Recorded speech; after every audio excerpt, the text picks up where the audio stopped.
itu tidak cukup. Harus tampakkan, harus berani head to head, berhadap-hadapan dengan kebatilan. Jangan itu urusan yang biasa orang. Kita yang di sini aja. Kita tahlilan malam Jumat baca Yasin aja. Yang itu belas orang kita nggak kehidupan. Nggak bisa. Nggak cukup. Saya mau tanya, siapa sholat yang paling top, paling dahsyat, paling khusyuk sholatnya kalau bukan sholat Rasulullah SAW? Siapa orang yang paling dermawan, kalau bukan Rasulullah SAW? Siapa orang yang paling baik, paling zikir, paling berapa kalau bukan Rasulullah SAW? Para sahabat yang mulia. Tapi sejarah membuktikan betapa dahsyatnya para sahabatnya. Rasul dalam beribadahnya, kualitas jauh di atas kita. Ketika Islam memanggil, mereka berangkat Pak, menghunus pedangnya, mengayunkan tombaknya. Di perang Badar mereka berangkat, perang Uhud mereka hancur, cerai-berai, Rasulullah pun terluka-luka. Mereka berangkat Pak. Lalu kita merasa cukup dengan majelis-majelis tadi. Jangan Pak. Bahwa itu penting, ya harus, ya setuju. Tapi tidak cukup. Tidak cukup. Bayangkan nggak kalau Rasul, Umar, Abu Bakar, Utsman, Ali, Thalha, Zubair dan sebagainya, Khalid bin Walid, apalagi yang Mus'ab bin Umair dan sebagainya itu hanya bermajlis-majlis, nggak pergi ke Uhud, nggak perang ke Badar, nggak ke Hunain, ke Khandaq, ke Tabuk, gimana tuh? Sampai nggak tuh Islam ke Koja sini, ke rumah kita? Nggak sampai. Jadi kembali ke ayat tadi, firman ke hadis Rasulullah tadi, man ra'a minkum munkaran falyughayyirhu biyadihi, dengan ubah dengan kekuatan, dengan kekuasaan. Dan itu semakin efektif. Kalau kalian tidak sanggup, kami bisa ubah dengan lisan kalian, dengan ceramah, dengan pidato, dengan tulisan, artikel, dengan segala macam, dengan YouTube, dengan Facebook, dengan WA. Nggak apa-apa dibilang ini pejuang-pejuang kopas, copy paste, nggak apa-apa. Bisa itu kok. Lu nulis dong, gua nggak bisa tulis, tapi ini gua dapat kiriman ada ustaz ini bagus nih, gua copy, gua kirim ke teman-teman. Itu yang kita bisa lakukan. Nggak apa-apa orang bilang pejuang kopas, pejuang medsos, nggak apa-apa. Itu yang bisa kita lakukan. Kalau nggak bisa juga apa lagi, tapi maka ubah dengan hati kalian. Cuman Allah Rasulullah ingatkan bahwa kalau mengubah kemungkaran dengan hati, wadhalika al iman, itu selemah-lemahnya. Jadi Al-Quran harus, kebenaran harus ditampilkan, harus dibawa, harus diusut. Maka kebatilan akan sirna hancur. Kan suka bilang, kalau kita aksi-aksi bela Islam, bela Quran, bela Nabi, bela Allah, bela Islam, orang-orang yang nyinyir, orang-orang yang munafik, liberal bilang, itu ngapain sih? Aksi-aksi bela Islam, bela Allah, bela Al-Quran, mana bikin jalan macet lagi. Allah itu maha perkasa, kuat. Ngapain dibela-bela? Memangnya Allah gak sanggup membelanya sendiri? Al-Quran itu udah mulia. Memangnya akan Allah jadi hina karena dinistakan seorang gubernur yang bernama Al-Maidah 51, atau seorang Ade Armando, atau siapa yang mungkin. Memang itu Allah jadi ternista? Gak usah. Udahlah, gak usah gitu-gitu, macet, gitu, polisi repot, segala macam. Kan begitu. Kadang-kadang dikira, iya ya benar juga ya. Ngapain sih kita begitu, orang Allah kan maha perkasa. Tapi ternyata bahwa membela agama Allah itu perintah dari Allah. Kita bisa bilang sama orang-orang semacam tadi bahwa ngapain menyumbang, berzakat, berinfak, bersedekah, mengasih orang miskin, anak-anak yatim. Emangnya Allah gak kaya? Emangnya Allah gak maha kaya? Emangnya Allah gak mampu menyantuni orang-orang miskin? Kenapa lu juga nyumbang-nyumbang segala? Kan kita bisa bilang itu sepertinya. Tapi kan karena perintah, ada perintah zakat, infak, sedekah, ada perintah menyayangi anak yatim, yang orang miskin, kita laksanakan. Nah kalau sama-sama perintah, ketika Allah mengatakan bahwa ya alladzina amanu kunu ansarullah, wahai orang beriman, jadilah kalian penolong agama Allah. Kenapa tidak kita laksanakan ayat yang ini? Kenapa? Allah Allah maha mampu, maha perkasa, maha kuat? Iya. Kalau Allah mau yang namanya Fir'aun itu, Allah bisa hancurkan dengan sekejap, dengan sangat gampang. Tapi kan sejarah tak begitu mencatatnya. Sejarah mencatat Allah mengirimkan Musa alaihissalam, mengirimkan Harun alaihissalam untuk berhadapan dengan Musa.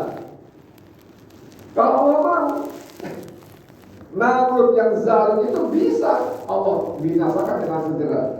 Tapi kan Allah ternyata mengirim Ibrahim alaihissalam, bahkan Ibrahim saya dibakar dan sebagainya. Kan begitu sejarahnya. Kalau Allah mau yang namanya Abu Jahal, Abu Lahab itu bisa Allah hancurkan, Allah matikan dengan segera. Tapi kan tidak, Allah ternyata mengirimkan Muhammad SAW, Umar, Abu Bakar, Bilal dan sebagainya, mengalami segala macam yang sangat berat cobaan-cobaannya. Tapi itu yang Allah lakukan. Jadi ini sunatullah. Allah ingin kita tampil membawa kebenaran.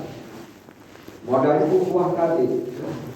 Minimal tadi makroamingkum tadi, minimal kalau kita tidak sanggup, tidak mau head to head dengan musuh, dengan lawan, ubah dengan hati. Benci dengan kemungkaran itu, benci dengan kebatilan itu, dan kita minta kalau ada Allah hancurkan kebatilan itu. Bukan sebaliknya, bukan kita terlibat dengan kemungkaran kebatilan itu, bukan kita menghalang-halangi atau melawan saudara-saudara kita yang berjuang menegakkan kebenaran, menghancurkan kebatilan. Dan sekarang begitu sih, udah nggak terlibat, nggak mau nyinyirin, bahkan melaporkan ke polisi. Teman kita berapa orang yang ceramah-ceramahnya dilaporkan ke polisi oleh orang Islam juga. Namanya pakai Habib lagi katanya, Habib Mu'anas al-Aidid tuh. Orang paling rajin tuh laporin ulama kita. Yang paling kalau kita dengan jabatan kita tangkapin. Nah tapi Pak, untuk tampil sebagai pembela kebenaran, pengusung al-haq itu nggak sembarangan. Ada syarat-syaratnya. Saya lihat sejarah bagaimana Ibrahim dipilih, bagaimana Musa dipilih, bagaimana Muhammad Rasulullah SAW dipilih dan para sahabatnya dipilih. Orang-orang pilihan, Pak. Orang-orang pilihan. Dan untuk itu tugas kita adalah menyiapkan diri, memantaskan diri agar kita masuk dalam radar Allah, sehingga kita mempunyai kehormatan menjadi bagian dari orang-orang yang menegakkan kebenaran. Kita mundur ke ayat 79. Aqimi salat liduluki syamsi ila ghasaqil laili wa qur'anal fajr innal qur'anal fajri kana mashhuda. Jadi seorang mujahid pejuang itu kata Allah dalam surat tadi, itu minimal dia harus menjaga sholatnya ketika tergelincir matahari sehingga terbenam. Zuhur, asar, maghrib, isya, lakukan itu, jaga. Dan sholat subuh, innal qur'ana fajri kana mashhuda. Jangan sampai dilewatkan, karena subuh itu disaksikan oleh para malaikat. Bukan yang lain yang disaksikan, itu para puasa. Kalau kita baca di Ibnu Katsir bahwa sholat subuh itu yang mencatat dua malaikat. Malaikat malam mencatat si fulan pagi ini di Masjid Al-Ikhlas, Jalan Janur Kuning, sholat berjamaah. Kayak ditulis. Lalu malaikat yang sip pagi datang nulis lagi si fulan sholat. Dua kali catat. Karena masyhudah. Kalau kita baca tafsir Ibnu Katsir seperti itu. Pelihara sholat. Nggak bisa kita berjuang jihad sholat kita subuhnya 6:30, 7:30, aduh 5:30 aja, aduh, oke tuh, oke. Nggak bisa berjuang jihad ikut aksi sana sini, wah paling kencang pidatonya, ceramahnya, teriak-teriaknya, tapi subuhnya 3:30, 4:30, jam 3, asarnya 5:30, nggak bisa. Jaga sholat itu. Ditambah tadi wa minal laili fatahajjat bihi nafilatan.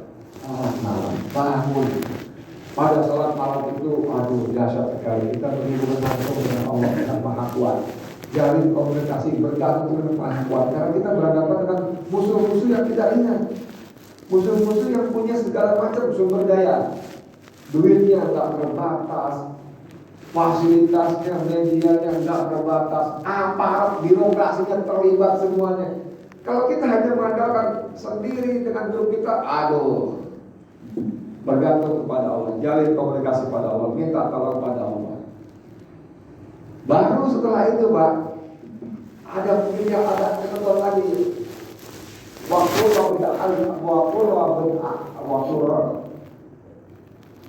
akhir di mudaharasin itu, akhir di mudaharasin itu.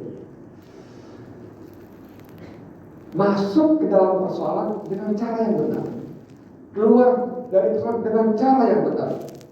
Jadi kita menyusun rencana dengan cara yang benar, melaksanakan metode dengan cara yang benar. Dalam bahasa singkatnya, ilallah, ma'allah, lillah, ma'allah, ilallah. Untuk Allah, bersama Allah, karena Allah, bersama Allah, untuk Allah. Nggak bisa kita berjuang menggunakan cara-cara yang halal. Kalau kita perlu berjuang dana perjuangan, gimana caranya? Kita pakai toko pas punya Cina itu, nggak boleh. Nggak boleh. Itu tidak masuk dengan cara yang benar, keluar dari cara. Kalau kita bisa ikuti itu, maka baru kita berharap di akhir ayat itu, waja'alna min ladunka sultanan nasira, dan jadikan dari sumber kekuatan yang menolong. Kita sudah pelihara selalu dengan baik dan jaga. Kita sudah tegakkan tahajud kita tiap malam, bermohon kepada Allah, mohon ampun, mohon kekuatan, mohon kuat bimbingan. Lalu kita masuk keluar dalam setiap persoalan cara yang benar. Boleh kita berharap, ya Allah berikan pertolongan dari sisi-Mu yang menolong, kekuatan yang menolong. Ditambah baru tadi terakhir, wakul ja'aha kuwatan.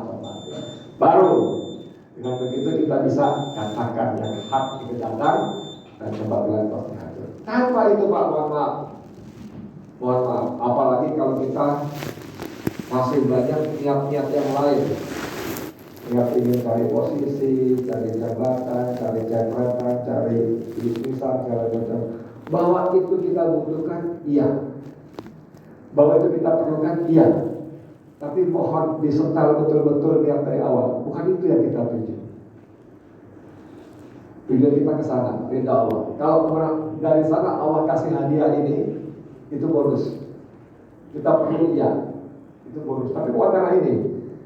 Makanya ketika Rasulullah hijrah itu, Rasulullah paham betul dengan wahyu Allah, dengan ilmu dari Allah. Tidak semua sahabat hijrah karena ridha Allah. Kalau kalian hijrah karena perempuan, kalian kenapa perempuan? Kalau kalian hijrah karena berkata, karena berkata. Makanya kemarin ayat hari kenal innamal a'malu binniyat. Amal kami dari kami. Bapak Ibu sekalian hormati, itu sebagai pengantar barangkali mudah-mudahan Allah akan berikan kita petunjuk, bimbingan agar kita tetap teguh istiqomah dalam situasi seperti ini. Tapi kita akan ditanya, nanti kan kalau kita begitu, kita nanti ada resiko minimal dipersekusi, ditangkap, disita, dipenjara, mati, dibunuh lagi. Gimana tuh? Ya kalau saya ditanya begitu, jawab saya, ya iyalah gitu. Ya iyalah, namanya berjuang ya pasti ada resikonya kan. Uang tidur aja banyak yang gak bangun lagi kok, mati. Kemarin beberapa hari lalu ada mobil parkir, diem, ada mama hamil lewat, nabrak, mati kegenjot yang listrik. Siapa yang berpikir mama itu akan mati ketabrak mobil yang parkir tidak begitu? Tapi kemudian polisi bilang, ya begitulah. Banyak yang apa-apa dia mati. Tapi bukan berarti kita sosok benar takut di penjara biasa itu Bu Arvin. No, jangan, itu nggak boleh disombong namanya. Tapi kalau itu terjadi juga, ya kita anggap sebagai risiko perjuangan. Dan yang paling penting kita tetap berdoa kepada Allah agar diberi kesabaran, keikhlasan, istiqomah. Karena tanpa ketika itu ya Allah kita nggak punya kekuatan, nggak punya daya apa-apa. Itulah penting kita untuk menjaga komunikasi dengan Allah segala macam cara dengan Allah. Dan Allah yang menolong Ibrahim ketika di Mata, Allah yang menolong Musa menyeberang lautan, Allah yang menolong Muhammad SAW kepada sahabat yang khusus menghadap dengan para itu. Jangan lupa adalah Allah yang sama hari ini yang akan tolong kita kalau kita bangkit mendaftarkan diri kepada Allah dengan cara mempersiapkan diri dan memantaskan diri menjadi ketua pimpinan Allah menegak kepada Allah Akbar. Allah Akbar. Allah Akbar. Assalamualaikum warahmatullahi wabarakatuh.